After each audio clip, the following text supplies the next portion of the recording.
Good morning mga kapats. Ito po yung DIY ko na battery na 3650 na battery. Ang full charge nito ay nasa 3.65. Ang pinakababa nito ay nasa 2.5 yata.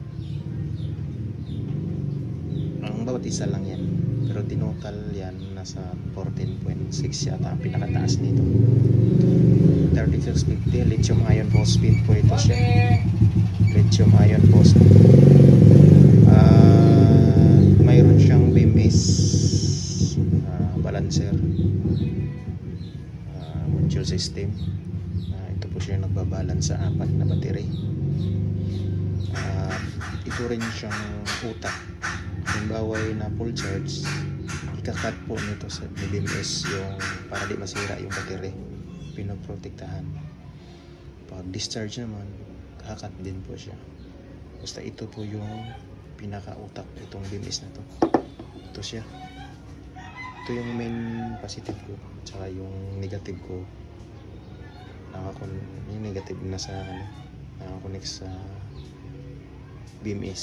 Tapos ang black, tapos ang blue naman nakakonect doon sa negative, yung pinakadulo, kasi series to halimbawa negative, positive, tapos negative nung isa ka battery, positive, basta i-connect mo lang yung negative, positive, apat piraso.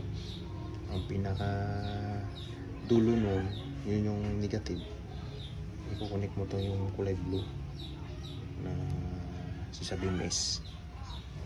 Madali lang yan kasi may pag bumili kayo nito, mayroon na siyang diagram. Sundan nyo paano mag-connect. Basic lang po ito, kayang-kaya nyo po to. Maganda po to sa motor. Ilagay ko sa Mio ko yan, yung Mio Sporty. Stock po yung mga yan, hindi ko pinapull wave kasi pag i-pull wave mo, malakas ang charging nun, mag-iinit yung ating BMS. Tama lang po yung stock, nasa 14 lang, 14.2. Tama lang po dito sa battery. Kasi kung i-full wave, parang abot na ng 15 o kaya 14.8, 14.9, nasa 14.6 lang ang full charge nito. Kailangan nga na hindi ito ma-full charge, nasa mga 14 lang, 13.8, ganun, para mahaba yung lifespan nito. Kasi umabot to ng 3 to 5 years yata, o almost pa, o pataas pa ang lifespan nito. Kaya matibay itong battery na to. Kasi yung luma ko mga battery sa motor, bilis masira.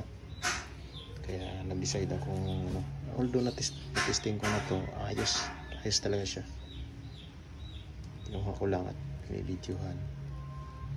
Ayan, hindi ko na nilagyan ng pinaka battery handle, yung battery, yung salpak na lang dito dahil hindi magkasya dun sa pinaka niya, yung pinakalagayan. Ganyan lang po ito. Yan.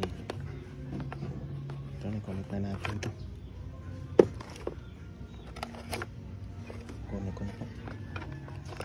Yan. Okay. Saka na lang po. Balitaan ko na lang kayo. Mga isang buwan siguro.